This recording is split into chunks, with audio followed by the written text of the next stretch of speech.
Trovadores, quiero invitarles a este nuevo proyecto Trovit Cuentos y Leyendas, en el cual les traeremos una variedad de contenido para todas las edades, leyendas y cuentos de todo el mundo. Así que suscríbete al canal y activa la campanita de notificaciones. Te la estaré dejando en el comentario fijado y en la descripción de este video. Ayúdame a llegar a los primeros 100 suscriptores, que pronto estaremos subiendo contenido. Rivalidad, escrito por Anaís Veloz. No querrás que te lo cuente. En la descripción, el link de su página de Facebook. Síguela. Sentí morirme aquel día 25 de octubre del 2014, pues la venda que yo mismo usaba para cubrir mis ojos finalmente se cayó. Siempre fui señalada por mis amigos, vecinos y familiares por la manera en que criaba a mis hijos, pues decían que era una madre sobreprotectora y hasta cierto punto chantajista con ellos. Pero había un porqué de todo esto. Mi esposo me abandonó después de negarme a dar en adopción a Manuel, pues mi niño había nacido con labio leporino y una pequeña discapacidad en una de sus piernas. Así que sabía que tendría que trabajar el doble para sacarlo adelante. Martín, mi primer hijo, salió igual a su padre, pues desde muy joven se volvió alcohólico y mujeriego. Al cumplir los 16 años ya era padre de unas gemelas y un varón. En cambio, con mi Manuel era diferente, muy trabajador y excelente estudiante. Pese a las burlas de la gente, él nunca se dio por vencido. Siempre nos vimos envueltos en problemas con los vecinos por los constantes robos de Martín. Todavía no lográbamos terminar de pagar en un lado para que nos lo denunciaran, cuando este cabrón volvía a hacer de las suyas. Vivía avergonzado de mí y de su hermano, pues yo lavaba y limpiaba ajeno, y a su hermano le apodaba el Chueco, haciendo burlas de su condición. Un día, mientras cenábamos, una vecina tocó a la puerta con bastante desesperación. ¿Pero qué pasa, mujer? ¿Acaso me quieres tumbar la puerta? Ay, doña Flor, discúlpeme mucho, pero mi hijo Gabriel me acaba de decir que allá en las canchas estaba tirado Martín muy golpeado, y al parecer que niña, habla ya, le dije inquieta. Ay, doña Flor, pues al parecer le cortaron las manos. ¿Pero qué demonios dices, niña? ¿Cómo te atreves a venir a contar semejante mentira?, le decía llorando. Lárgate y no te vuelvas a parar en mi casa. Tranquila, mamá. López solo quiso avisarte. Pues yo qué culpa tengo que el Martín sea ratero, si antes agradezca que no se lo mataron. Ya, Lupe, cállate tú también. Entiende, mi mamá está alterada. Pues sí, pero no le da derecho de tratarme así. No podía dejar de temblar. Me aterraba la idea de imaginar a mi pobre muchacho sin sus manitas. Mira, mamá, necesitas calmarte un poco. Voy a ir a ver si lo que dice Lupe es cierto. Ve, hijo, y por favor no vuelvas sin tu hermano. Mi hijo besó mi frente y emprendió camino en busca de su hermano. Pasaron los minutos y las horas, y yo tenía noticia de ninguno de ellos. Así que, cansada de esperar, tomé mis llaves y justo cuando me disponía a salir, sonó mi teléfono y al contestar: bueno, mamá. ¿Qué pasa, Manuel? ¿Dónde demonios estás? ¿Qué pasó con Martín? Mira, mamá, necesito que te vengas de inmediato aquí al hospital. ¿Pero qué pasó, Manuel? Aquí te explico, mamá. Salí a toda prisa y afortunadamente pude encontrar un taxi rápido. Al llegar al hospital, Manuel me pidió que me sentara, pues tendría que darme una mala noticia. Mamá, desafortunadamente lo que dijo la Lupe era cierto. A Martín le cortaron las manos y está bastante golpeado. No te contestaba porque tuve que donar sangre porque tuvieron que hacerle una cirugía de emergencia en ambas manos. Pero afortunadamente salió muy bien y ya está en recuperación, mamá. Sé que no será fácil, pero saldremos adelante. Mi corazón se partía en mil pedazos al imaginar lo que estos malditos le habían hecho a mi hijo. Pero Manuel tenía razón, ya no tenía sus manitas, pero estaba vivo y era muy posible que todo eso que vivió lo ayudara a cambiar y a dejar el alcohol. pero qué equivocada estaba. Martín se volvió peor, pues su resentimiento hacia nosotros y la vida se acrecentó. Se estaba dejando morir frente a nosotros, y eso provocó que también se echara a perder mi Manuel. Poco a poco se fue relacionando con ese tipo de gente, buscando la venganza que tanto le pedía a su hermano. La gente comenzó a notar los cambios en mi hijo, pues las camionetas, las joyas y los múltiples escoltas lo hacían tan evidente, y yo me quedaba callada por comodidad. Cierto día mis hijos sobrepasaron los límites. Llegó Manuel en la madrugada con un par de hieleras, y al destaparlas había 4 manos y 2 cabezas de unos hombres no mayores a ellos. Estos celebraban el terrible acto que había cometido Manuel, pues era el regalo que tanto le pedía a Martín, la vida de los malditos que le habían cortado las manos a mi hijo. ¿Crees que te ves bien festejando la muerte de estos muchachos, Manuel? Ay, mamá, son los malditos que le cortaron las manos a Martín. Ellos no merecían vivir. Y tú sí, Manuel. Pues sí, mamá. Yo solo me vengué de lo que le hicieron a mi hermano. Esos perros solo le hacen daño a la sociedad. Ah, sí, hijo. ¿Y qué te hace tan diferente a ellos? Tú también vendes droga y lastimas a los que te deben o a los que son tus rivales. De veras que no te reconozco, Manuel. Y tú, Martín, ¿no te duele lo que has convertido a tu hermano? De veras que a ti te pasan las cosas y sigues igual. No entiendo en qué me equivoqué con ustedes. Me fue a mi cuarto llena de desilusión. Esos no eran los hijos que yo había criado. Estos eran un par de monstruos que no conocía. Sabía que tarde que temprano estos no terminarían bien. Manuel buscando siempre la aprobación y el cariño de su hermano, y Martín toda la vida con sus envidias y resentimientos hacia su hermano. Él buscaba culpables de todas las cosas que le pasaban a consecuencia de sus malas decisiones.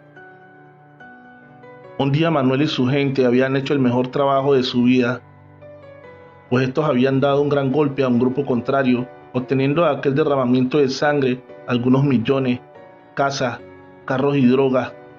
Al enterarse, Martín le pidió gran parte de las ganancias. Este no se conformaba con que Manuel se hiciera cargo de sus hijos, de las cuentas de las múltiples cirugías y terapias y de las cuentas de la casa. Martín, lleno de rabia, le juró que se vengaría, y todos lo tomamos como una más de sus rabietas, pero esta vez no mentía. Manuel se fue muy molesto de la casa y Martín se fue a su habitación, así que yo hice lo mejor que sabía hacer, tomarme un par de pastillas para desconectarme de mi perversa realidad. Muchos dirán que el dinero lo es todo en la vida, pero se equivocan, pues te sabe a mierda después de ver en lo que el dinero te convierte. Desperté pasadas las 4 de la tarde.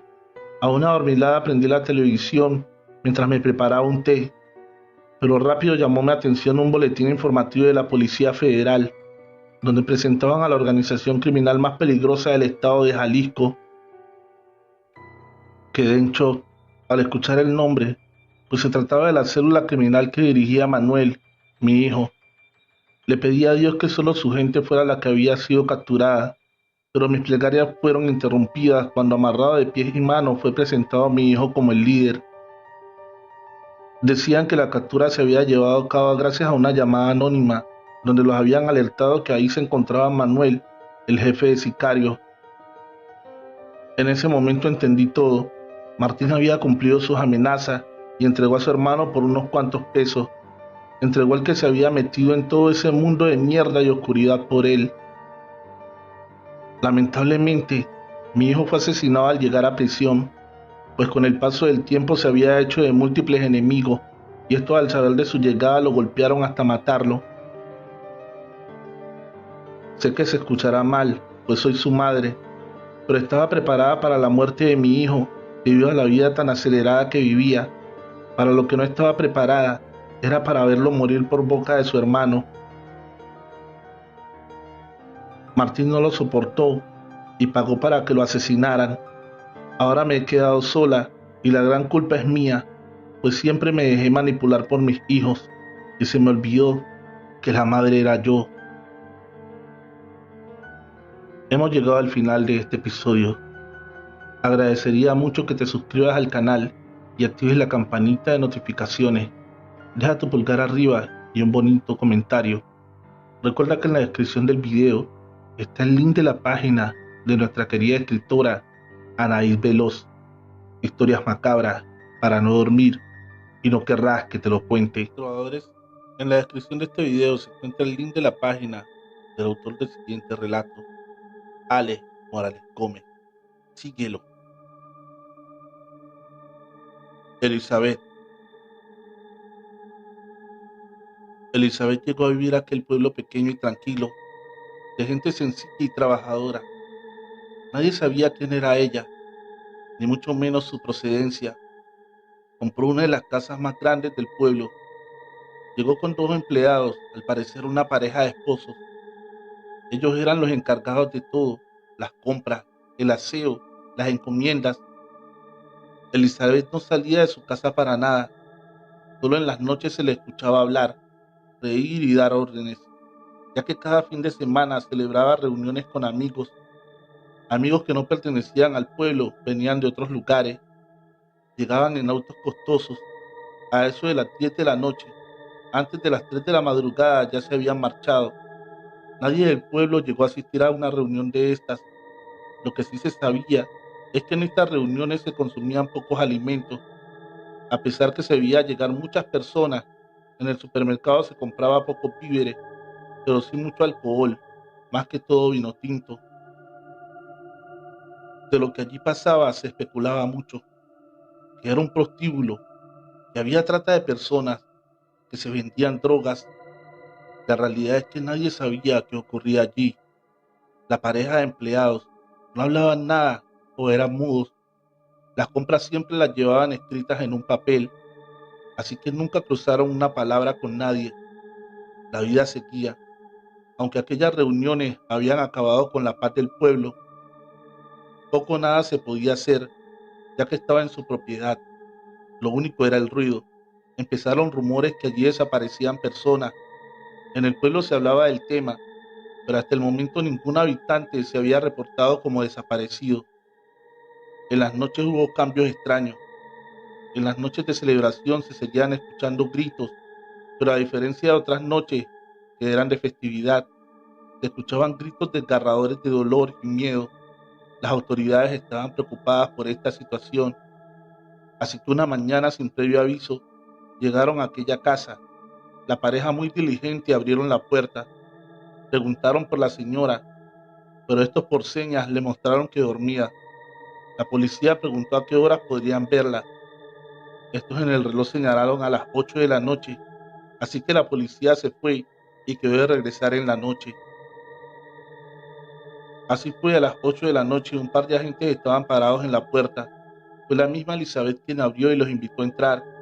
Era una mujer de unos 40 años, bella, reluciente, la más hermosa que hayan podido ver, dijeron los dos policías. Poco se sabe de lo que hablaron. De lo que sí es seguro es que los dos hombres salieron de allí convencidos que una mujer de esa clase no podía hacerle daño a nadie.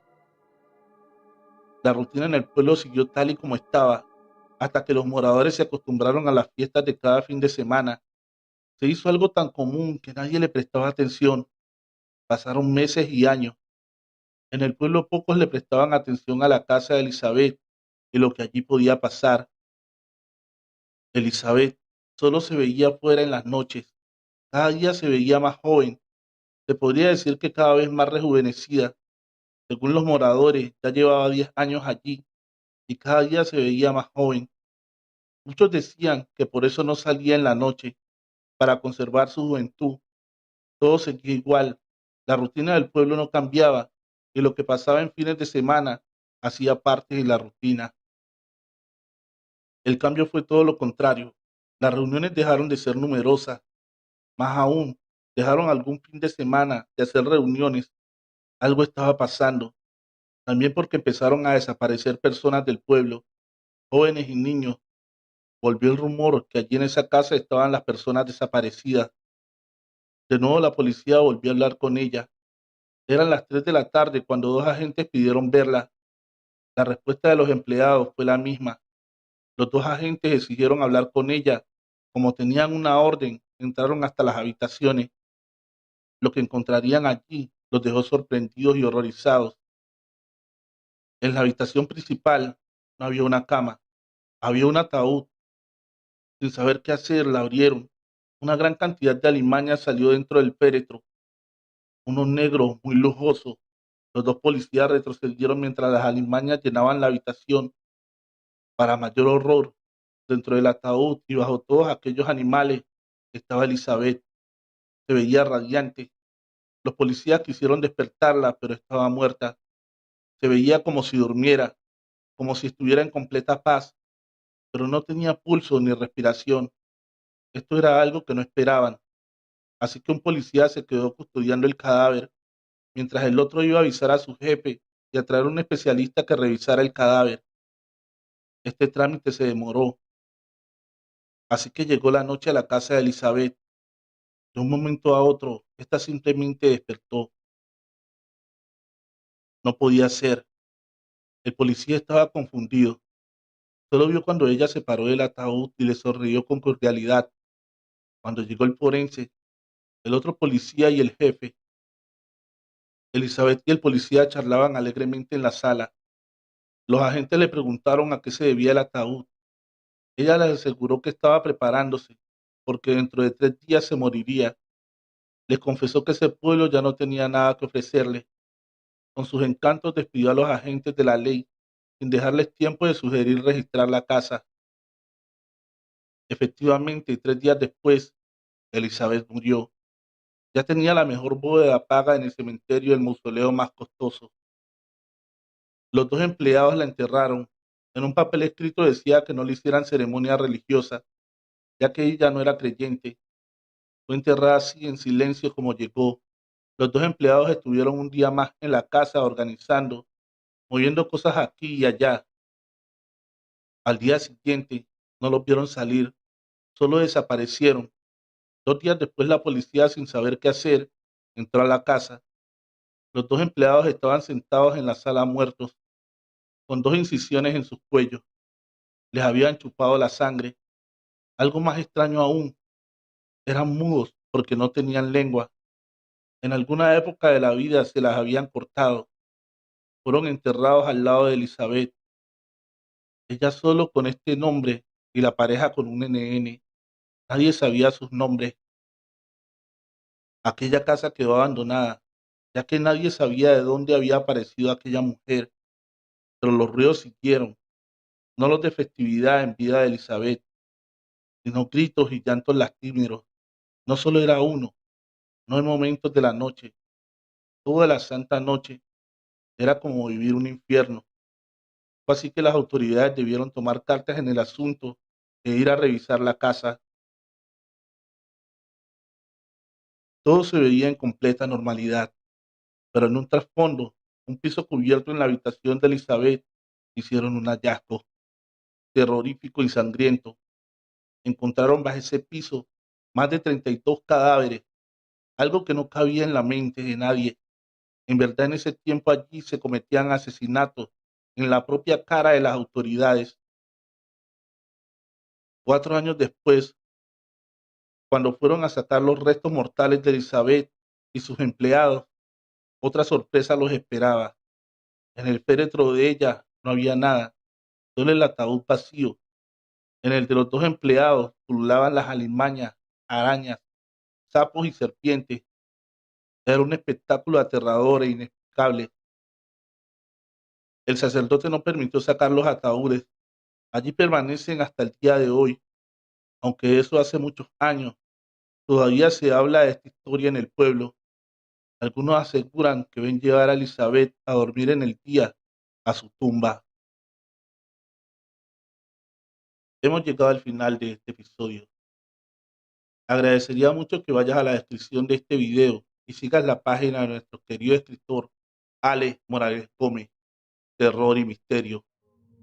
El Indio Condenado, escrito por Lunita Azul, Laura A.B., la bloguera del terror. Mi tía abuela me contó que en su pueblo hace muchos años sucedió una terrible tragedia e injusticia, pues en esa región existía una pequeña tribu de indios y otra de chamanes malos de la hacienda que se dedicaban a la magia negra. Dentro de la región Un día llegaron unos hacendados a habitar la vieja hacienda de Guadalupe. Era una familia con dos bellas señoritas, Ángela y Rosa. Ambas eran hermosas, pero Ángela, tributo a su nombre, parecía un ángel. Poco tiempo después, Ángela, cortando flores en el campo, conoció a Camilo, un indio de esa tribu, e inmediatamente se enamoró de ella. Con su dulzura lo saludó amablemente y se hicieron amigos, tanto que se frecuentaban de diario. Pasando el tiempo, los dos se enamoraron, pero como es de saberse, era un amor prohibido, dividido por las diferentes castas y clases sociales. Un día el padre se enteró del romance, y como Ángela estaba decidida a enfrentar su amor, lo mandó a asesinar de la forma más cruel, torturándolo y encadenándolo hasta morir, sin antes lanzarle una maldición con la ayuda del brujo de la hacienda. Tu destino será vagar por la eternidad con estas cadenas que cargas ahora. Una vez que invité a mis amigos y llegamos a casa de la abuela, pues era su cumpleaños y fuimos aquella vez, le conté la leyenda y como todo joven curioso junto a mis amigos, nos aventuramos a investigar. Nos dirigíamos en mi auto a la vieja hacienda. El camino estaba muy feo y sin alumbrado público, pues según los hogareños de ese lugar lo abandonaron, pues dicen que de esos acontecimientos empezaron a suceder cosas extrañas, como muertes repentinas, enfermedades, mala suerte y pérdidas económicas. Por eso la hacienda quebró.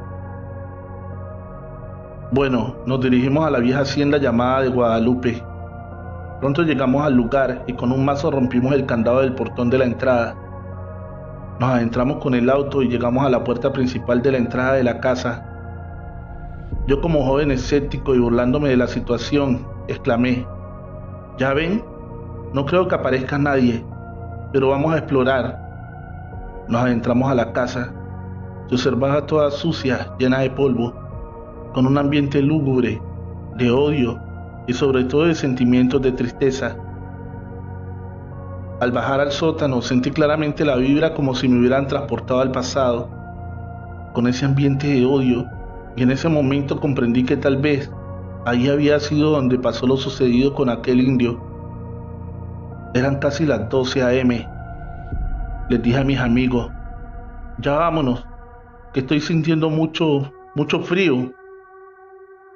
A lo que ellos asintieron con la cabeza. Nos dirigimos a la puerta para salir de la casa y claramente escuché unas cadenas como si arrastraran un baúl muy grande. Primero lo oía muy lejos, luego más y más cerca, cuando en ese instante un ventarrón de aire hizo levantar mucho polvo y tierra frente a nosotros. En cuestión de segundos tenía ante mis ojos la figura de un hombre con color de piel muy morena, alto, cabello largo, con unas enormes y largas cadenas que ataban su cuello y manos, mostrando quemaduras ante su piel. Noté la mirada de tristeza de aquel ser misterioso y sufrimiento en sus grandes ojos negros que alumbraban como la luz de la luna. En ese instante sentí como si me presionaran el pecho y caí al suelo perdiendo la conciencia. Desperté en el auto, ya rumbo a casa de la abuela, y cuando pregunté qué había pasado, me dijeron que no sabían, que solo actué muy extraño, ya que me quedé mirando fijamente el portón de la puerta por varios minutos y me desmayé. Después de contarle a la abuela lo sucedido, me dijo que vio el fantasma de la leyenda, el indio condenado por amar a una mujer blanca, y que solo yo lo pude ver porque es un pariente de mis antepasados, y en mis venas aún corre su sangre del indio enamorado. Espero que les haya gustado este relato de nuestra querida Lunita Azul, la bloquera del terror. En la descripción de este video está el link de su página de Facebook. Síguela. Agradecería mucho que dejaras tu pulgar arriba y un comentario. Si aún no estás suscrito, dale fuerte al botón de suscripción, activando la campanita de notificaciones. La sombra de la bruja, seres chupaenergía. Relato escrito y adaptado por el señor Chemo San Juan, de los eventos reales de la señora Jessica Flores. Hace unos años mi esposa había dado a luz a mi hermoso bebé y al siguiente día salían del Hospital de la Perla, en Ciudad de Nezahualcóyotl, esto es en el Estado de México. Nosotros vivimos en una colonia del municipio de Los Reyes La Paz, justo enfrente del famoso cerro de Chimalhuacán, el cerro de las brujas y demonios pactados, donde por siglos se escuchó hablar de infinidad de seres híbridos en increíbles relatos. Gracias a Dios, a mi esposa muy rápido la dieron de alta para irse a casa a recuperarse de la cesárea. Estando en casa y con mi bebé de 3 días de nacido, comenzaron los eventos aterradores que se hicieron presentes desde esa primera noche. Comenzaré contando que en su primera noche en casa el bebé estaba muy inquieto, casi no dormía. Era como si estuviera incómodo, como si algo lo molestara o peor aún, lo asustara. Pero nosotros hasta ese momento no comprendíamos lo que le pasaba. Mi esposa, el bebé y yo dormíamos en un cuarto en la casa de mis padres, pero curiosamente, dando las 3 de la madrugada, el niño no dejaba de llorar. El bebé se despertó agitado y su cuerpo temblaba de pies a cabeza. Este no se callaba con nada, ni aunque lo abrazáramos. De hecho, era una sensación extraña y hasta llegamos a pensar que era porque se sentía incómodo en el pequeño cuarto donde teníamos su cuna. Así que mejor me levanté, tomé mi cobija para irme a dormir a la sala y dejarle más espacio, pero ni así dejaba de llorar. Recuerdo que esa madrugada los perros aullaban allá por el cerro al mismo tiempo que se escuchaban unos aleteos muy fuertes, y conforme ese ruido iba en aumento, mi hijo para nada se callaba. El pobre bebé tenía un solo día de nacido, y por tal motivo este aún no abría sus ojos, solo giraba su cabecita como si temiera de algo. En ese momento mi madre se levantó a auxiliar a mi esposa, que aún estaba dolorida por la cesárea, y después de calmar al bebé poniéndole una cruz en su pecho de agua bendita, este dejó de llorar y por fin se durmió. Mi madre se retiró a su recámara y yo me dispuse a acomodar mi cama en la sala. Mi esposa y el bebé juntos, así creo que por fin lograríamos descansar. Recuerdo que no tenía cortinas en la recámara donde estaba mi bebé. Mi almohada daba justo al área donde el bebé dormía a escasos 5 metros de mí.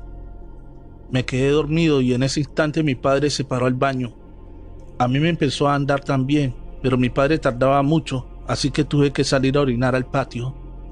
Casi dormido, levanté la vista con dirección a lo alto del cerro y noté que esa madrugada las brujas de Chimalhuacán tenían fiesta allá arriba, pues se veían a lo lejos unas enormes bolas de fuego girar y se sentía la noche como si el viento tuviera miedo, pues ese cerro es muy famoso por su alta actividad de brujas, y en sus cuevas se hacían toda clase de ritos y pactos satánicos desde hacía décadas, o incluso desde épocas prehispánicas.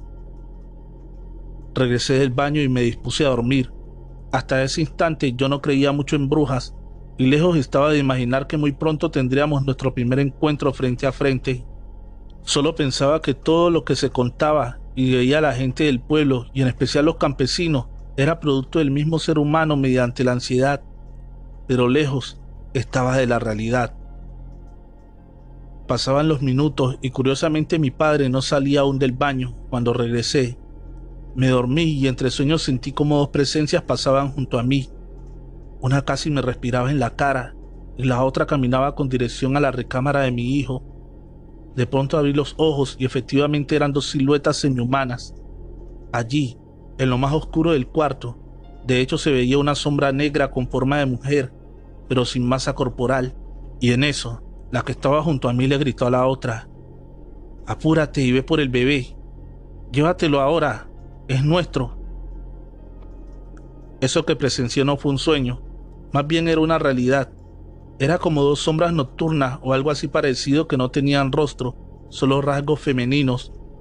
Una de esas oscuras sombras se dirigió a donde mi hijo estaba y la otra se quedó a la altura de mi cabeza, la cual me provocó un escalofrío y miedo absoluto. Era una aterradora sensación jamás sentida que de inmediato paralizó mis sentidos y me provocó parálisis corporal. Primero la respiración se me dificultó, el cuerpo se me acalambró, mi rostro estaba en shock. Yo temía por mi hijo, pues estaba a merced de esas aberraciones que sin duda bajaron del cerro y buscaban una presa de sangre dulce para devorarla. No creía que en mi casa entraron las supuestas brujas, pero tenía que aceptar la realidad.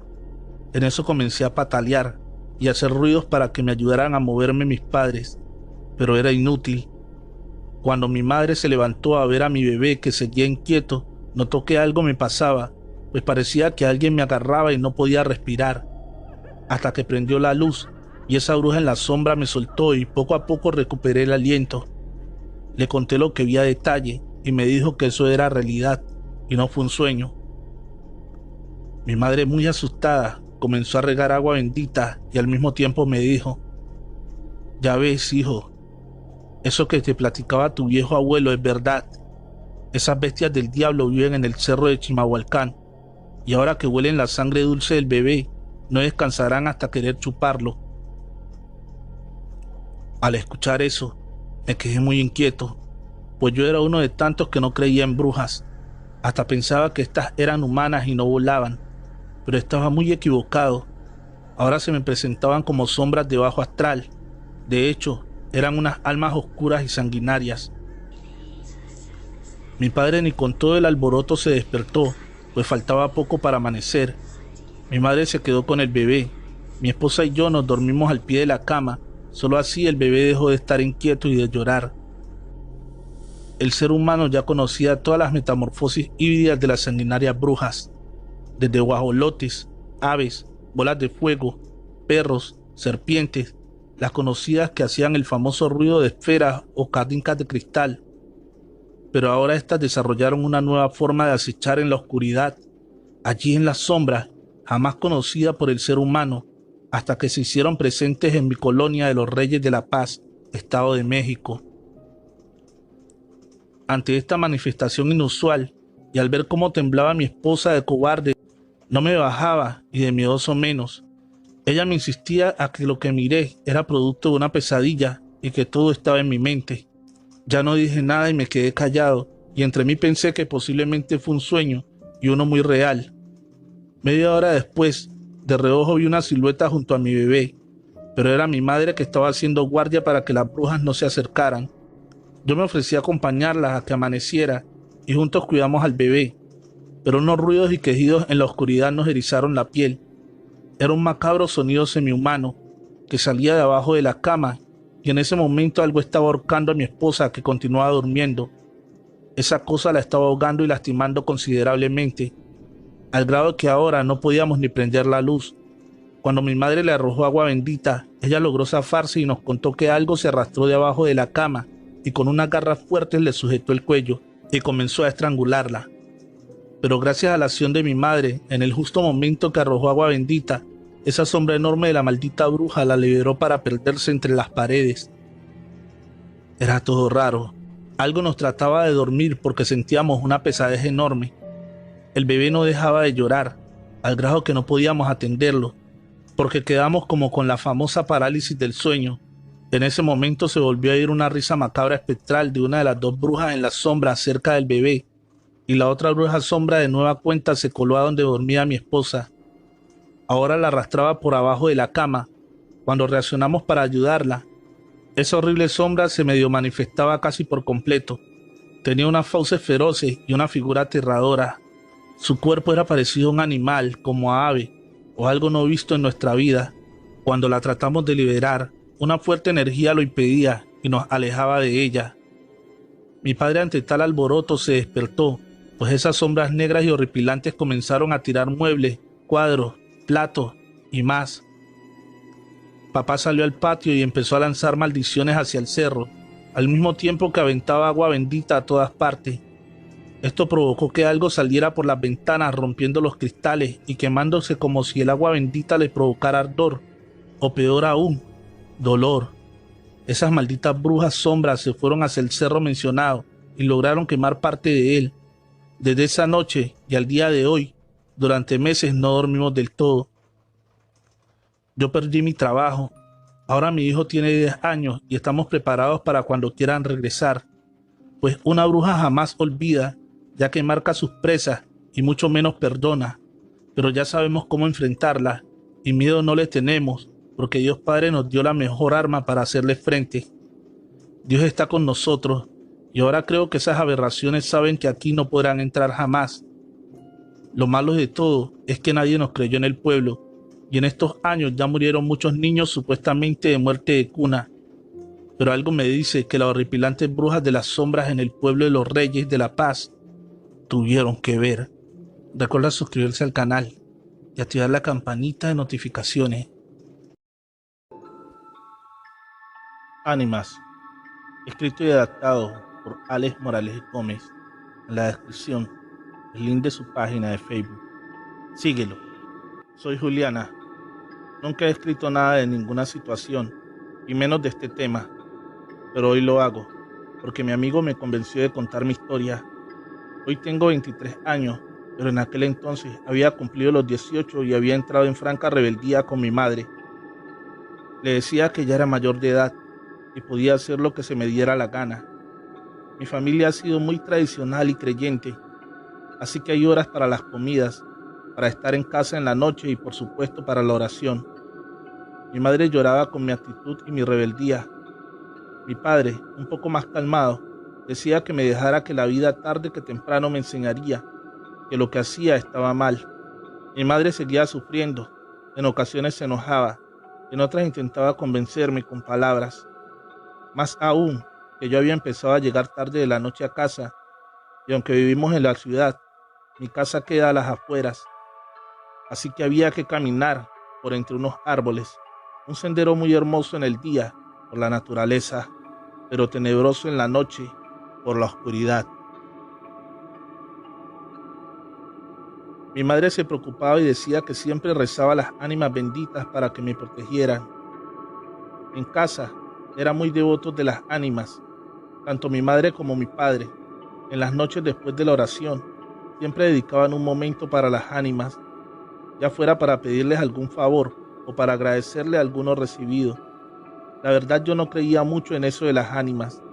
No podía creer que alguien que esté muerto pueda darte algo, mucho menos protegerte. Mi madre estaba convencida que ellas me protegían. Ella decía que ese pequeño bosque, aunque no era más que unos cuantos árboles, podría ser muy peligroso. Lo que mi madre no sabía era que yo ya tenía a mi enamorado, Luis, y este siempre me acompañaba hasta la puerta de la casa. ¿Qué podía yo temer si mi amado siempre iba conmigo? Pero una noche, ya tarde, discutí con Luis. Él hablaba de la prueba de amor, y la verdad, aunque yo lo amaba, no me sentía preparada para dar ese paso. Así que cuando entramos en el bosque, él quiso tomarme a la fuerza. Yo le respondí con una cachetada que le dejó mi mano marcada en su cara. Me gritó una gran cantidad de improperios y me dejó allí en medio de la oscuridad. Nunca antes había pensado lo oscuro y tenebroso que era aquel lugar, pero como no había de otra, seguí camino a casa. ¿Qué me podría pasar? Pero después de dar unos pasos, vi dos sombras al lado de un árbol. Fumaban marihuana. Lo supe por el olor. Desde el lugar que estaban, debieron ver todo lo sucedido. Dudé entre seguir o devolverme. Opté por esto último, porque vi cuando uno de ellos sacó una navaja de su pantalón. La hoja del arma brilló en la oscuridad. En esos momentos ellos no me dijeron nada, pero ¿para qué iban a necesitar una navaja? Así que di media vuelta y caminé rápido. No sabía para dónde iba, pero no pasaría por el lado de aquellos tipos. Cuando vieron que me devolví, corrieron tras de mí.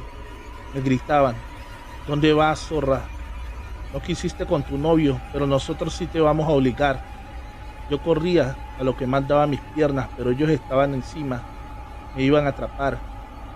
Cuando ya estaba perdida y sentía unas manos sobre mi hombro, los dos se frenaron en seco y, por increíble que parezca, se santiguaron y se devolvieron por donde venían corriendo. Algo que yo no veía los asustó mucho. Más que un pequeño susto, era terror, porque al tenerlo tan cerca pude ver sus caras desencajadas de miedo. Yo llegué a donde empieza el bosque o termina, según del lado que viniera. Alcancé a Luis. Pensando que yo había cambiado de opinión, sonrió con malicia y felicidad, pero en un momento vi que se persignó. Me dijo: ¿quiénes eran todas esas personas que venían conmigo? No le respondí. Uno, porque estaba enojada, y dos, porque no le entendí de qué hablaba. Y me dijo: contigo venían unas 20 personas, todas vestidas de blanco, parecían fantasmas. Nada, le respondí. Seguí para la ciudad. Nada tenía que hablar con él. Cuando vio que seguía enojada, me insultó y siguió su camino. Yo no sabía dónde ir, así que al pasar por una iglesia pequeña, una que antes nunca había visto, entré. Quería pedirle a Dios que me protegiera. La iglesia estaba sola. Una pequeña bombilla alumbraba en lo alto del techo. Unas 6 velas iluminaban algunos santos.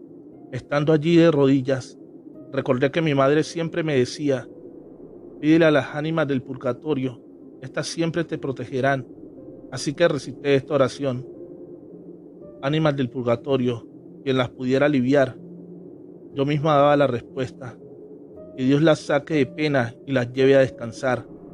Pero a la tercera ocasión que decía la primera frase, un coro de voces me respondió en la iglesia. No miré para atrás, pensé que se había llenado el lugar, así que recité la frase varias veces mientras la iglesia respondía en coro. Cuando terminé, recé también un Padre Nuestro con toda la concurrencia. El lugar en verdad estaba lleno de personas. Terminé la oración y me persigné. También las personas escuchaban cuando lo hicieron. Al terminar volteé para agradecerles la compañía en la oración, pero me quedé de una sola pieza. En la pequeña iglesia no había nadie. Estaba sola, como cuando entré. Me quedé sola y pensativa. ¿Qué podía haber sido aquello? Cuando vi aparecer un viejo sacerdote, calvo, pequeño y muy sonriente, me dijo: ¿qué te pasa, hija? Parece que hubieras visto un fantasma. Le conté lo que me había acabado de suceder. Me sonrió y me abrazó. Su mano era fría, muy fría a pesar del calor que había dentro de la iglesia. Me dijo: no te preocupes, son las ánimas del purgatorio. Ellas no solo te protegen, sino que te acompañan en oración y mucho más si es para ellas. Vete a casa, recalcó. Ellas te acompañarán y no tendrás ningún peligro. No entendí por qué él sabía que debía irme a casa, ni mucho menos porque estas palabras me dieron valor. Sabía que en verdad nada me pasaría. Antes de irme le pregunté al sacerdote por qué aquella iglesia estaba abierta tan tarde de la noche. Ya era más de medianoche. Me dijo que precisamente esa era la capilla de las ánimas del purgatorio y permanece abierta día y noche porque las ánimas no diferencian entre luz y oscuridad y siempre te protegen. Me santigué y me fui a casa. Él se quedó allí, despidiéndome con la mano. Cuando llegué a casa, le conté a mi madre todo, incluido lo de Luis. No quería volver a mentirle. Me dijo que efectivamente fueron las ánimas del purgatorio las que me protegieron, incluido el sacerdote. Le pregunté qué quería decir con eso. Me dijo que aquella capilla no tiene sacerdote. Solo cada día envían uno de la gran catedral a hacer una misa por las ánimas. El que yo vi fue el último que hubo en la capilla. Murió haciendo la misa. Es la única capilla que permanece abierta día y noche y nunca se roban nada, porque cada que algún ladrón quiere entrar, ve que la capilla está llena de personas. Lo que no saben es que son las ánimas del purgatorio. Desde aquel día cambié con mis padres, cumplo las reglas de casa y siempre salgo con el permiso de ellos. A Luis nunca le volví a dirigir ni el saludo. A las ánimas les sigo rezando y pidiendo que me protejan, pero espero no verlas ni oírlas nunca. No es bueno saber que estás interactuando con alguien que ya está muerto. Recuerda suscribirte al canal y activar la campanita de notificaciones. Probadores, feliz noche, amantes de cuentos de terror.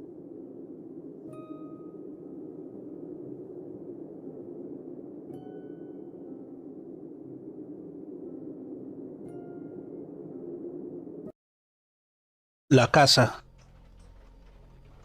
Estaba por divorciarme del padre de mi hija, Jimena.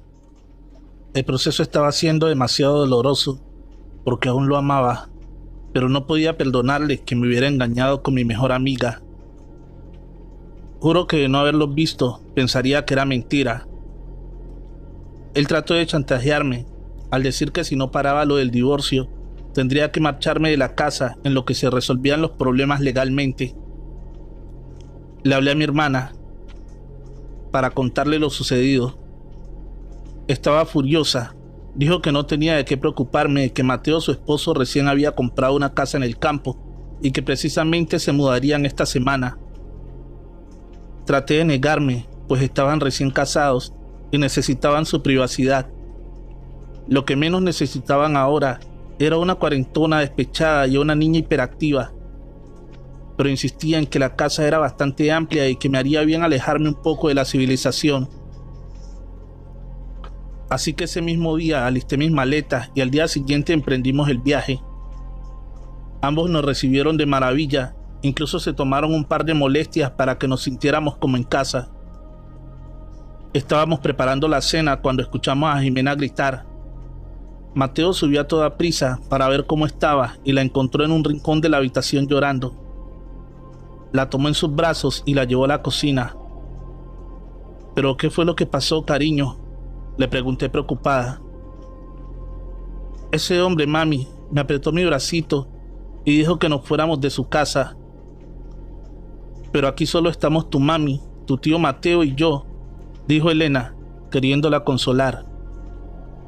No miento, dijo Jimena molesta. Diles, mami, que las mentiras solo las cuentan los niños que se portan mal. Bueno, interrumpió Mateo para bajar la intensidad de las cosas. Dile a este señor que ahora es casa de nosotros 4 y no tenemos por qué irnos. Así que dejemos ese tema a un lado y vamos a cenar, que muero de hambre. Después de cenar, Jimena se quedó dormida sobre mis brazos, mientras los adultos bebíamos una copa de vino. Les comentaba que era muy probable que la niña no estuviera tomando muy bien lo del divorcio, y eso lo podía entender. Aunque mi esposo nunca fue tan cercano a ella, estaba segura que le echaba de menos, y ese era un grito de atención. Realmente nunca había sido tan fantasiosa. Les pedí un permiso para subir a acostar a Jimena, y Mateo amablemente me dijo que él me ayudaría, que le diera a la niña. Al dársela, Elena gritó. ¿Pero qué demonios? Supuse que se había molestado por el ofrecimiento de Mateo, así que intenté disculparme cuando ella me interrumpió. ¿Ya viste el brazo de la niña?, decía mientras se acercaba a mi hija y a Mateo, y levantaba la manga de su blusita. Nos quedamos horrorizados al ver que Jimena tenía marcada una huella de una mano bastante grande. La niña no mentía, dijo Mateo bastante sorprendido. Lo que no podíamos descifrar es si estaba quemada o amoratada. Estaba de un color bastante peculiar, entre un rojizo intenso, y tenía varios pedazos púrpura. La quise despertar para saber qué era realmente lo que había pasado, pero Elena me lo impidió. Dijo que era mejor que la dejáramos descansar. Esa noche la llevé a dormir conmigo. Tenía temor de que algo peor le pudiera pasar. Me quedé profundamente dormida debido al tan ajetreado día que habíamos tenido, cuando me despertó el ruido de varias personas corriendo. Se escuchaba tan claro y tan fuerte debido a que el piso era de madera. Estaba muy asustada.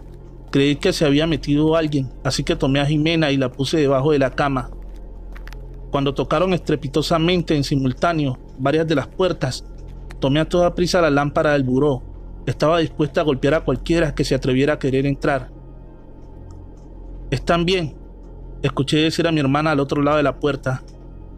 Fue entonces que abrí y le dije qué era lo que estaba pasando. No lo sé, hermana. Mateo está revisando que todo esté bien. No quise sacar a Jimena hasta estar segura que no corría peligro. Cuando entra Mateo a la habitación y dice: esto es muy extraño. Todas las puertas y ventanas están cerradas. Incluso está la alarma puesta. Todos nos quedamos mirando sin saber qué hacer o qué pensar. No había vecinos cerca a los cuales quisieran asustarnos, así que después de un rato volvimos a dormir.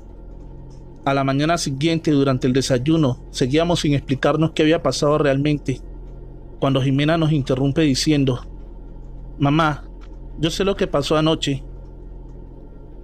¿Y qué fue lo que pasó, cariño?, le dije mientras la sentaba sobre mis piernas. Son policías que vienen por el hombre que no nos quiere aquí. Elena se echó a reír y eso provocó que mi hija se fuera a su habitación sin terminar de desayunar. Basta, Elena, le dije molesta.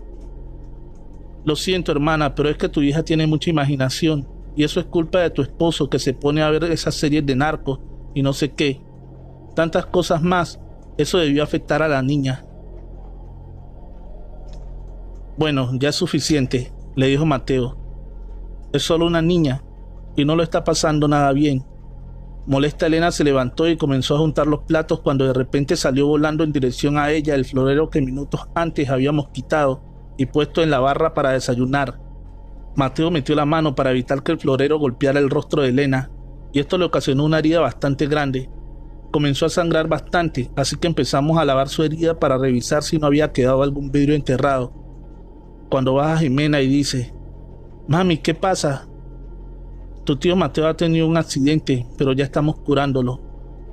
«Mami, al señor no le agrada a mi tía Elena». «Ah, no, ¿y por qué no le agrada, Jimena?», contestó Elena. «Porque dice que eres muy parecida a la zorra que lo entregó a la policía». Mateo se echó a reír enseguida y a mí se me caía la cara de vergüenza al escuchar decir semejantes barbaridades a mi hija. Obligué a Jimena a pedirle una disculpa a mi hermana y ella entre sollozos decía querer mucho a Elena, que el hombre malo era quien decía esas cosas feas. La mandé a su habitación y le dije que pensara muy bien en las palabras que había dicho. Y al intentar salir de la cocina, le cerraron la puerta en la cara, impidiéndole salir. Jimena corrió hacia conmigo y me abrazó fuertemente. Cuando comenzaron a abrirse y cerrarse los cajones con tanta fuerza que uno de ellos se quebró y cayó al suelo, también comenzaron a caerse vasos y platos. Lo que más me impresionó, ver cómo el mantel de la mesa parecía bailar en el viento. Mi hermana comenzó a gritar que se detuvieran, pero ese parecía no escucharla. Cuando Elena comenzó a hacer una oración, algo la jaló con gran fuerza, haciéndola que perdiera el equilibrio. Intentaron arrastrarla, pero Mateo y yo la agarramos con gran fuerza.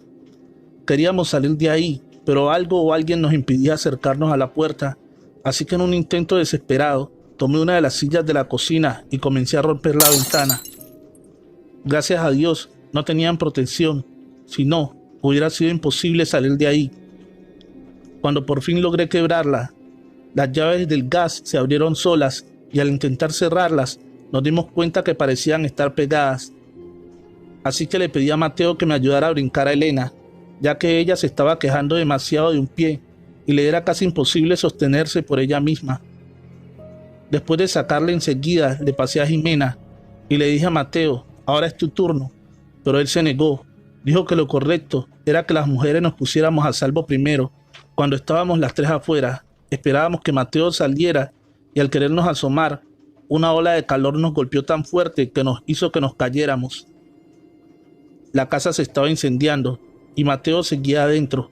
Tenía que entrar por él. Se lo debía. Le dije a Elena que si algo me pasaba, se hiciera cargo de mi hija. Me armé de valor y vi a Mateo tirado. Lo arrastré como pude y de afuera comenzaron a jalarlo. Cuando estaba por brincarme yo, intentaron jalarme nuevamente hacia adentro, pero por fortuna no lo lograron. Le hablamos a la ambulancia y llegó casi de inmediato. Cuando revisaron a Elena, tenía la pierna quemada y se podía ver claramente la forma de una mano. Ella insistió en que me revisaran la espalda, ya que sentía bastante ardor. Y es que entre lo sucedido, nadie nos habíamos dado cuenta que traía la camisa desgarrada de la parte de atrás y tenía 3 aruñones bastante profundos. Mateo afortunadamente solo tenía quemaduras leves, así que pronto fue dado de alta del hospital. Al salir, decidieron ir a buscar al tipo que les había vendido la propiedad y prácticamente lo obligaron a decir qué era lo que pasaba ahí. Él les contó que esa casa había pertenecido a un narcotraficante bastante sanguinario. Según cuentan, la propia esposa fue quien lo entregó a las autoridades. Él dormía mientras entró un comando armado y comenzaron a golpear las puertas para pedirle su rendición. Al sentirse acorralado, agarró a su esposa y la asesinó por haberlo traicionado. Él gritaba que vivo no se lo llevarían y lamentablemente fue abatido a manos de la justicia. Yo compré esta casa a muy buen precio en una subasta del gobierno, pero comenzaron a pasar cosas muy extrañas por las noches. Mi esposa comenzó a ver y escuchar a un hombre. Los niños decían que había un hombre que los molestaba, y yo solo trataba de convencerlos que era solo su imaginación. Traté de traer a una persona que le hiciera una limpia a la casa, pero según la medium, decía que este hombre seguía aferrado a esta casa. Tratamos de contactarlo para ver lo que mantenía en este mundo, pero siempre que tratábamos de hacer contacto con él se tornaba violento, a tal grado que varias veces salimos lastimados. Tratamos más de 2 meses en tratar de desterrarlo, pero fue imposible, debido a la forma tan violenta en que murió. Con el paso del tiempo nos dimos cuenta que en la subasta no se nos contó la historia completa de la casa, pues olvidaron decirnos que habían encontrado restos humanos ahí, y según decían, este hombre cuidaba de esos restos como penitencia de sus atroces actos. Un día misteriosamente la casa comenzó a arder sin motivo aparente. Ahí me di cuenta que tendría que deshacerme de ella, así que después de mandarla a reparar, decidí vendértela a ti. Hasta la fecha Mateo decidió dejarla en el olvido, ya que no permitiría que alguien más pasara por lo que nos tocó vivir a nosotros. Escrito y adaptado por Historias Macabras para no dormir. En la descripción se encuentra el link de su página. Síguela. En la descripción de este video se encuentra el link de la página del autor Alex Morales Gómez. Terror y misterio. La maldición del oro. En mi país y en varios de Latinoamérica, se asegura que cuando se guarda oro por mucho tiempo, de este se adueña el diablo. Mi abuelo y mi padre eran buscadores de oro y de tesoros. En una época las personas acostumbraban a esconder el oro en cavernas o simplemente enterrarlo. Mi padre y mi abuelo andaban detrás de uno que estaba cerca de nuestra casa. Ellos creían que estaba en una gruta pequeña, no muy alejada de allí. Por aquellos lados se veían luces en las noches. Es esto una muestra clara de un entierro, como se le dice por estos lados. Muchas noches estuvieron junto a la entrada de la gruta, esperando ver algo extraño, y a fe que lo vieron. Era un hombre viejo y encorvado. Pegado a él llevaba unas cadenas de oro. Un tesoro, pensaron ellos. Lo vieron arrastrar estas cadenas. Se le veía cansado, aunque no le pudieron ver su cara. Su actitud de tristeza se notaba. Lo siguieron y lo vieron entrar en la gruta. Allí en un punto específico desapareció. Ellos de inmediato sacaron sus herramientas y fueron a cavar allí. Cuando dieron el primer golpe, un temblor inexplicable y un rugido atronador llenó todo el recinto. Se quedaron un momento estáticos sin saber qué hacer o de dónde provenía aquello. Un golpe más de su pica y el rugido volvió con más fuerza. La gruta amenazaba con venirse abajo. Ellos salieron corriendo. Al estar en la salida, escucharon una voz lastimera. ¡Ayuda! La voz era suave, pero con decisión. En ella se escuchaba ese dejo de tristeza y dolor. Ellos corrieron, porque a pesar de la voz ser lastimera, también tenía un tinte terrorífico. Esa voz no era de alguien de este mundo. Aunque aterrados por lo que vieron esa noche, querían sacar el oro que creían había allí. Así que consultaron a un anciano que había sido un gran buscador de tesoros. Bueno, al menos tenía los conocimientos porque nunca pudo dar con uno. Subieron a su humilde casa. Este les explicó que ese que vieron era Pachito, un hombre que toda su vida sacó oro en los riachuelos. No era mucho lo que conseguía, pero sacó oro toda su vida. Lo atesoraba con celo para dejárselo a su familia.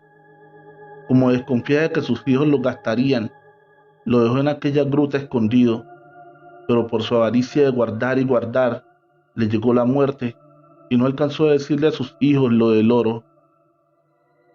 Murió en la total pobreza. Con los años empezaron a ver su alma en pena cuidando el oro. Esto que hizo toda la vida, lo seguiría haciendo por toda la eternidad. Como se cree que el oro con el tiempo, el diablo se adueña de él y también del alma de quien fue su dueño. El oro es la perdición de esa alma. Es el diablo quien cuida el oro para que nadie lo encuentre. El alma de Pachito lucha contra esto, esperando que alguien se lo lleve y lo deje descansar en paz. Les aseguró que no eran ellos los únicos que habían dado con la pista del oro, ni tampoco serían los últimos. Les dijo también que había una manera de sacar aquel tesoro, solo si tenían buenas intenciones. Debían ser un número de personas impares, no uno, de 3 en adelante, todos mayores de edad y bautizados por la iglesia. Debían ir jueves santo a amanecer a viernes. En un momento de estos, pasada la medianoche, el diablo abandona todas sus riquezas materiales de la tierra y sale a llevarse almas, ya que la creencia dice que en ese momento Jesús está muerto y no puede ayudar a esas almas. Ahí podrán ver la riqueza de Pachito, y si las personas son de un alma pura, o al menos no tienen pensado hacer el mal con ese oro, lo podrán llevar, o al menos lo que logren sacar antes de que cante el primer gallo. Pero si su alma tiene malas intenciones, lo podrán ver, pero nunca lo podrán sacar de allí. Mi padre y mi abuelo llamaron a otro hermano de mi padre para que los acompañara en la próxima Semana Santa a aquella labor. Así lo hicieron. Pasadas las 11 ya estaban dentro de la gruta, esperando los acontecimientos. Fue así que a plena medianoche, la gruta cambió por completo. No era un poco, toda la gruta estaba cubierta por oro. No cabía una pepita más de oro. En un rincón se veía algo como un ave. Era más una sombra. Era el alma de Pachito. Su voz así lo denotaba. ¡Ayúdame! Llévense todo, por favor. ¡Sálvenme! Era la misma voz de la otra noche. Iban a empezar a sacar el oro, cuando mi tío dijo: ahora sí que saldremos de pobres. Esta sola frase hizo que todo el oro que cubría la gruta se volviera polvo. Esa ave, o alma, fue atada por grandes cadenas, ya no oro, sino simples cadenas de hierro oxidado, cadenas que lo llevaban al fondo de la tierra. Mientras eso, lo que fuera gritaba desesperado. Su voz era desgarradora y la más triste que ellos pudieran haber escuchado. No pasaron 3 minutos para que todo volviera a ser como antes, el interior de una simple gruta. Cada año mi abuelo y mi padre volvieron a la gruta con personas diferentes, esperando volver a encontrar el tesoro, pero nunca más lo volvieron a ver. Consultaron de nuevo con el anciano. Este les dijo que cada año se muestra a ojos nuevos. Quienes ya lo vieron, nunca más lo volverán a ver. Ese oro le pertenece al diablo. Trovadores, en la descripción de este video se encuentra el link de la página de Alex Morales Gómez, autor del siguiente relato. Síguelo. Donde vive el pecado. Una pareja con 2 niños compraron una casa que había pasado mucho tiempo abandonada. Se decía que en una época lejana había sido una casa de prostitución. Era una gran casa con lindos jardines. La familia estaba feliz por aquella compra. Los nuevos dueños conservaron la estructura original y dejaron la casa tal y como era, una verdadera obra maestra. Muchas habitaciones y pasillos, afuera grandes jardineras, y aunque entre la maleza aún se conservaban florecidas, en poco tiempo la familia volvió la casa habitable. Más que habitable, la dejó impecable. Era un gusto ver aquel lugar, por tanto tiempo abandonado, ahora volviendo a la vida. Pero unas noches después de la familia instalarse allí, empezaron a ocurrir sucesos extraños. Se escuchaban risas, pasos, música, discusiones. Era una constante de todas las noches. Es como si ellos estuvieran en medio de la casa de prostitución. Las peleas e insultos eran de cada momento. También se escuchaban llantos, tanto de mujeres como niños pequeños, bebés se podría decir. Esto tenía a la familia con los nervios de punta. La esposa le decía a su esposo que ella no aguantaba más. Él se hacía el desentendido, más que nada porque en esa casa tenía todo el patrimonio de la familia. Después de unas 2 semanas de estos sonidos, ruidos y voces, porque entre estas y aquellas se escucha también el golpeteo de las botellas, los pasos al caminar y también al bailar, pero ahora empezaron a ver las sombras. al principio difusas, pero apenas avanzaban las noches más vivas y reales. La sala, el jardín y los pasillos era un hervidero de personas que iban y venían. Aquello era el terror vuelto locura. El esposo seguía intentando no abandonar la casa. Los niños no podían ya ni dormir, al igual que la madre. Una noche de sábado, la casa era un festival. Hombres y mujeres iban y venían, charlaban, discutían y reían. No se puede explicar lo terrorífico que es vivir algo así. De un momento a otro se formó una pelea.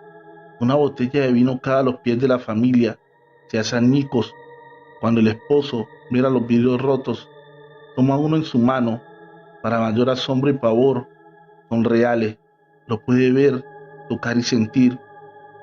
Lo que estaba en un mundo paralelo a lo paranormal, ahora estaba cruzando a su mundo. Le dijo a su esposa sin pérdida de tiempo: empaque lo que más pueda, nos largamos de aquí. Estando en esa, un hombre barbado y ebrio se acerca a la esposa y la toma por la cintura. Fue una fracción de segundos, pero ella sintió su mano, dio un grito de terror y corrió fuera. Se llevaron muy poco y abandonaron la casa. El dueño intentó venderla, pero era imposible. Los ruidos que ellos sentían, las sombras, todo se escuchaba desde fuera. Nadie quería ni siquiera acercarse a esa casa. 3 veces logró alquilarla a personas que desconocían lo que allí ocurría, pero no pasaban más de 3 noches allí. No aguantaban eso que se vivía en esa casa. Una tarde un hombre barbado fue a pedir que se la alquilara. Eso sí, le advirtió que era para abrir allí un prostíbulo. Por lo de los papeles de permiso no debía preocuparse. Él tenía todo en regla. No lo consultó con su esposa, pues éste estaba a unos metros y viendo y escuchando. No entendía el porqué, pero en su cara se veía una mueca de terror. Después de cerrar el trato y recibir el primer mes de alquiler por adelantado, el nuevo inquilino se marchó con las llaves de la casa. Al perderse en una esquina, la mujer le confesó a su esposo que ese era el mismo hombre que había intentado tomarla por la cintura en la casa. A pesar de que esto les causó una terrible impresión, no había nada que hacer, ya se había cerrado el trato. El lugar se volvió muy famoso y concurrido. Aunque nunca volvieron a ver al hombre barbado, cada fin de mes alguien iba y llevaba el dinero al alquiler del lugar. Quienes sabían lo de aquella casa aseguraban que en esas noches de copas y lujuria en aquella misteriosa casa convivían los vivos y los muertos. El pecado era el principal invitado a las noches de copas. Después de varios años, la alcaldía de la ciudad compró este y otros terrenos para construir algunos edificios de interés social. La casa de prostitución fue derrumbada y se empezó la construcción. Bajo el piso de la misma se hallaron una gran cantidad de huesos humanos, tanto de personas mayores como de bebés, al parecer recién nacidos. La alcaldía debió parar la construcción, o al menos en aquel lugar específico, mientras se llevaba a cabo una investigación. Nada se sacó en claro de lo que allí había ocurrido. Se dilató tanto esa construcción que el terreno quedó ahí, en una extensión de tierra abandonada, llena de maleza. Las personas del lugar aseguran que en las noches se escucha música, risas, insultos y voces. Lo que sea que habita allí, ahí sigue y seguirá por la eternidad. Trovadores, en la descripción de este video se encuentra el link de la página y canal de YouTube de mi amigo el escritor Chemo San Juan. Síguelo. El ahijado del diablo, relato de un mal padre.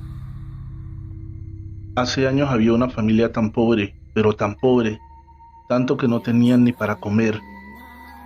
Para colmo, la mujer estaba embarazada una vez más y a punto de dar a luz. Este mal padre de familia no tenía trabajo y su familia estaba a punto de morir de hambre. Todos los días salía a buscar trabajo y le cerraban las puertas. En su desesperación, exclamó esto: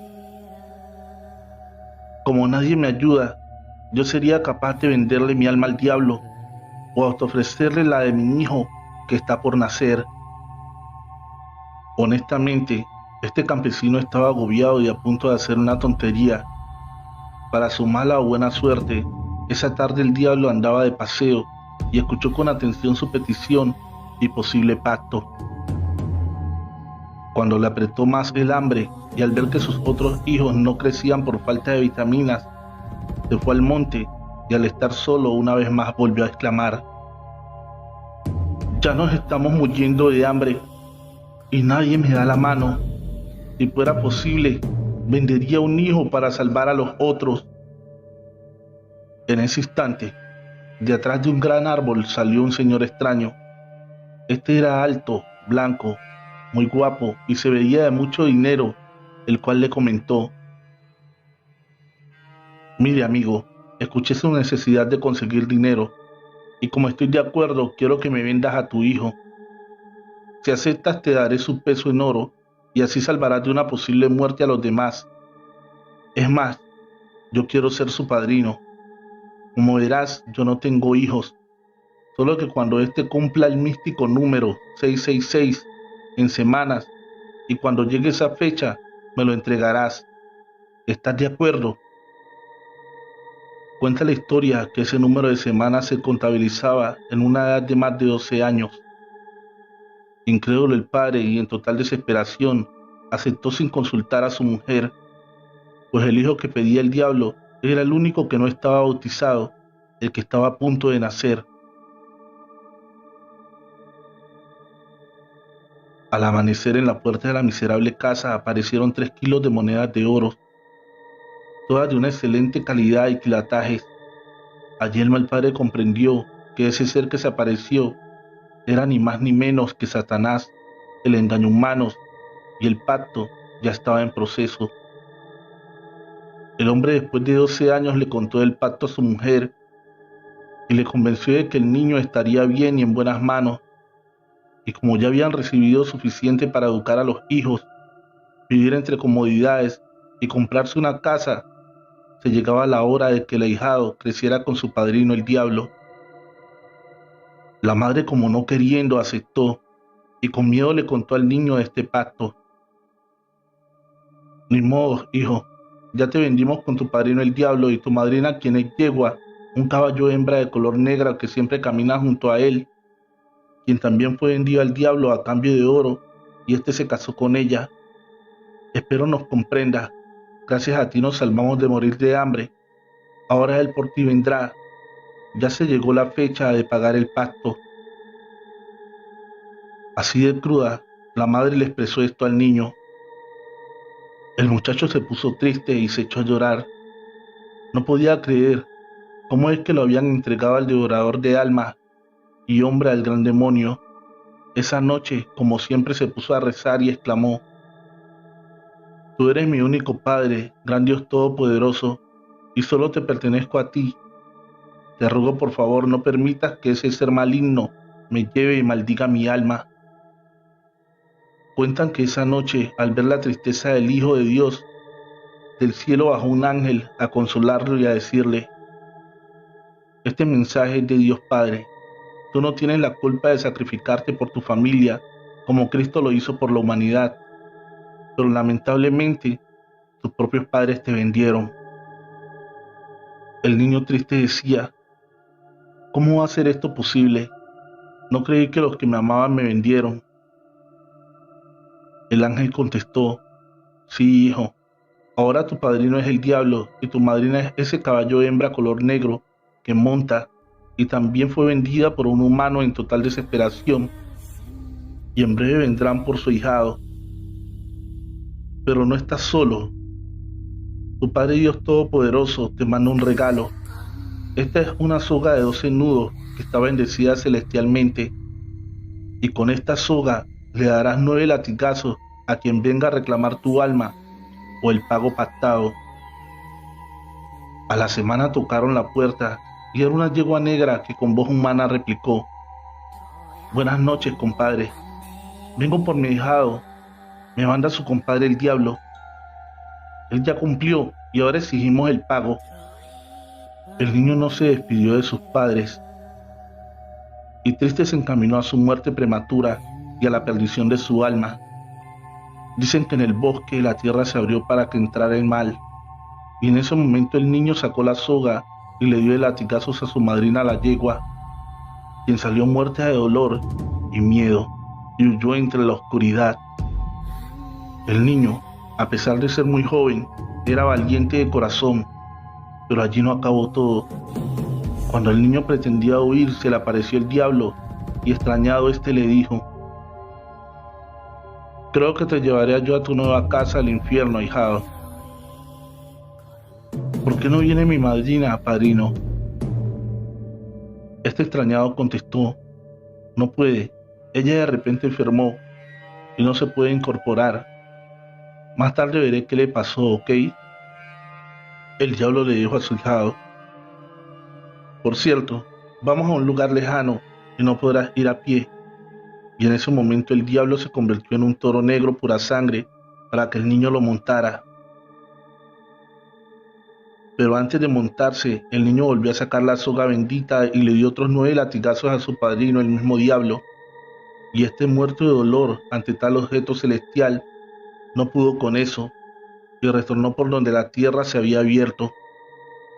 Estos latigazos duraban décadas en borrarse, y desde entonces jamás pudieron reclamar como pago el alma del inocente niño. Comenta la gente del pueblo que de la noche a la mañana esta familia desapareció por completo. La casa se destruyó, las tierras se secaron y sus animales se murieron, y desde entonces quedaron malditas, y algunos al pasar por allí de noche escuchan cómo las almas son atormentadas por el diablo después de que no cumplieron su pago con el señor Satanás, o al menos eso es lo que la gente cuenta. Gracias. Relato escrito y adaptado por Chemo San Juan. Trovadores, hemos llegado al final de este episodio. Agradecería mucho que le dieras fuerte al botón de suscripción y actives la campanita de notificaciones. Feliz noche, trovadores, amantes de cuentos. A ver,